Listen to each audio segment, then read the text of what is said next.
बच्चों, आधुनिक मानव जो है उसका विकास कहाँ हुआ, इस पर भी वैज्ञानिकों के अलग अलग मतभेद हैं। आधुनिक मानव के विकास के संबंध में दो विचार हैं,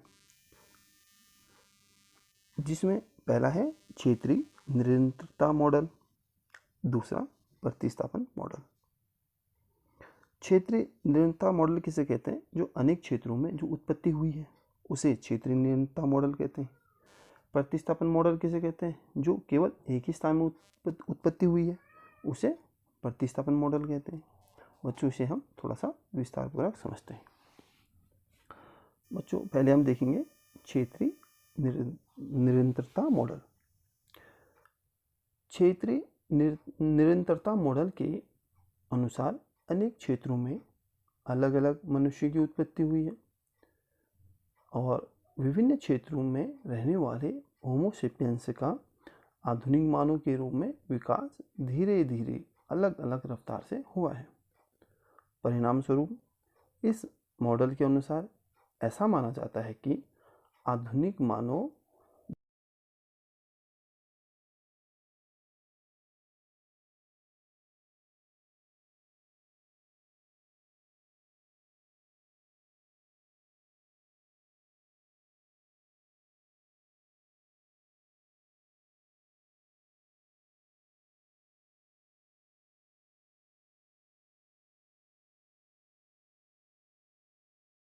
दुनिया के भिन्न भिन्न स्थानों में भिन्न भिन्न रूपों में दिखाई दिया है। यानी कि क्षेत्रीय निरंतरता मॉडल में जो आधुनिक मानव रहा है वो अलग अलग स्थानों में अलग अलग रूपों में हमें देखने को मिला है। बच्चों, इसमें दूसरा है प्रतिस्थापन मॉडल।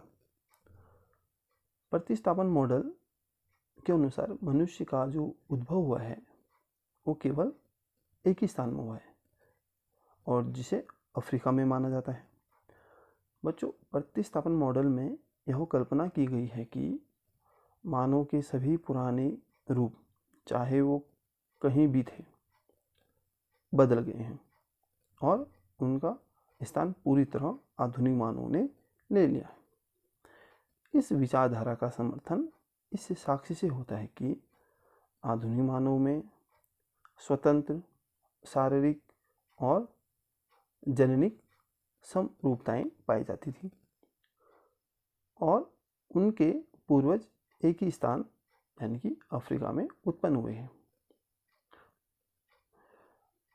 यानी कि प्रतिस्थापन मॉडल में ये माना गया है कि जो आदि मानव है, आधुनिक मानव का, तो वो एक ही स्थान में पैदा हुए हैं जिसे अफ्रीका माना जाता है और उनके पूर्वज ये मानते हैं कि उनके पूर्वज एक ही स्थान में उत्पन्न भी हुए हैं। इसे प्रतिस्थापन मॉडल कहा जाता है। बच्चों, आदि मानव जो था उसने भोजन प्राप्त करने के अलग अलग तरीके अपनाए थे। वो अलग अलग तरीकों से भोजन इकट्ठा करता था। पहला शिकार से, मछली पकड़ना उसका काम था। संग्रहण करना, जिसे हम इकट्ठा करना बोलते हैं, और अपमार्जन, जिसे तलाश करना, जैसे शवों की तलाश करता था। और उसके बाद ये क्या करता था, उन भोजन को करता था। जरा हमसे विस्तारपूर्वक समझते हैं। बच्चों, जैसे शिकार करना, आदि मानव ने पत्थर से हथियार बनाना तो सीख लिया था, तो उससे क्या करता था, जो जंगल में जो जानवर होते थे उनका शिकार करता था। और मछली पकड़ना भी इसने सीख लिया था, मछली भी पकड़ता था। और जो ये शिकार करता था, उस शिकार को क्या करता था, या उस भोजन को ये इकट्ठा कर लेता था। तो इसे संग्रहण करना भी इसने सीख लिया था। और अपमार्जन यानी कि ये इसको भोजन की तलाश करना। यानी कि ये क्या करता था कि जो शव होते थे जानवर के, जैसे कोई जानवर या जब कोई मर जाता था या कि कोई अन्य जो जानवर होते थे वो उसको मार देते थे, तो उन वो उन जानवरों की वो तलाश करते थे। जानवरों के द्वारा मारे हुए जो शव होते थे उन शवों की तलाश करते थे और उनको भोजन के रूप में प्रयोग में लाते थे। तो आदि मानव ने भोजन प्राप्त करने के भी कई तरीके सीख लिए थे। और दूसरा पॉइंट क्या है, आदि मानव के आवास। और ये पेड़ों में रहते थे, गुफाओं में रहते थे, खुले स्थान में रहते थे और इन्होंने धीरे धीरे फिर घर बनाना भी सीख लिया, फिर घरों में भी रहते थे। और संप्रेषण और संचार का माध्यम, यानी कि ये संचार का माध्यम भी इनको आता था। जैसे ये एक दूसरे से बात करते थे अपने हाव भाव के आधार पे, अपने हाव भाव से ये एक दूसरे से बात करते थे, संचार स्थापित करते थे। और गुनगुना के भी ये एक दूसरे से अपना संचार स्थापित करते थे। और बुलाने की इनकी जो क्रिया थी, उससे भी ये एक दूसरे से बातें करते थे। तो बच्चों, ये तो हमने कुछ आधुनिक मानव के बारे में कुछ जानकारियाँ देखी। बच्चों, उसके बाद इन्होंने गुफाओं में चित्रकारी भी की। और जो अल्टामीरा है, ये गुफा है, स्पेन में है। हमें स्पेन से मिली गुफा है, लगभग 1879 और 80 के बीच की गुफा है। जो पुरातत्वविद हैं मार्सिलो लिनो, उनके द्वारा ये गुफा खोजी गई है। ये स्पेन में है।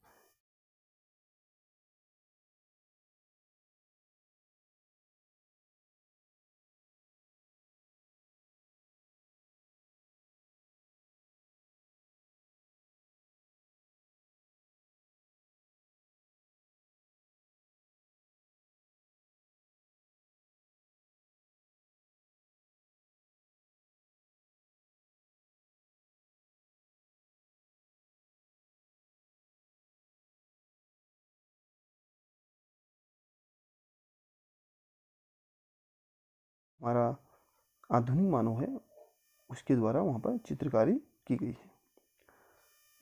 बच्चों, ये देखें आप इसमें चित्र में कि किस प्रकार वो हमारा जो आदि मानव था वो किस प्रकार जानवरों का शिकार करता था और उसे फिर भोजन के रूप में प्रयोग में लाता था। बच्चों, जो हमने आपको बताया कि हमारा जो आदि मानव जो था वो चित्रकारी भी करता था गुफाओं में। तो बच्चों, ये अल्टामीरा की जो गुफा है स्पेन में है। ये गुफा लगभग 300 मीटर लंबी गुफा है और ये स्पेन में स्थित अल्टामीरा गुफा है और इसमें भित्ति चित्र किए गए। और ये विश्व की प्रागैतिहासिक कला के प्राचीनतम उदाहरण भी हैं। बच्चों, ये चूने पत्थर की जो गुफा है, लगभग ये 300 मीटर के क्षेत्र में फैली एक बहुत बड़ी गुफा है। इस गुफा की छत लगभग 6 से 7 फीट ऊंची है और इसके छत के जो चित्र हमें देखने के लिए हमें झुकना पड़ता है या लेटना पड़ता है, तब जाके हम ऊपर को देख सकते हैं। यही कारण है कि इन चित्रों का जो सर्वप्रथम जो परिचय जो था, मारिलिनो द सांताओला नामक जो मानव शास्त्री हैं, उनकी 12 वर्ष की जो बेटी थी मारिया सांताओला ने लगभग 1879 ईस्वी में करवाया था, मतलब इसकी खोज उसने की थी। और इसको बनाने के लिए चारकोल और हेमटीट का इस्तेमाल किया गया। बच्चों, इसमें घोड़े के और हाथी, बकरी और आदि मानव के अन्य झुंड के रूप में नृत्य करते हुए, शिकार करते हुए ऐसे भित्ति चित्र हमें देखने को इसमें मिलते हैं। बच्चों, हमने इस पाठ को लगभग आपको बहुत सरल तरीके से पूरा समझाने का प्रयास किया है कि किस प्रकार हमारा जो आदि मानव है वो विकसित हुआ और किस प्रकार हमने इनके जो विकास के क्रम को देखा और हमने इसको बहुत सरल तरीके से आपको समझाने की कोशिश की है। आप इसको इस वीडियो को 2-3 बार सुने और देखें तो आपको डिटेल में सब समझ में आ जाएगा। ठीक है।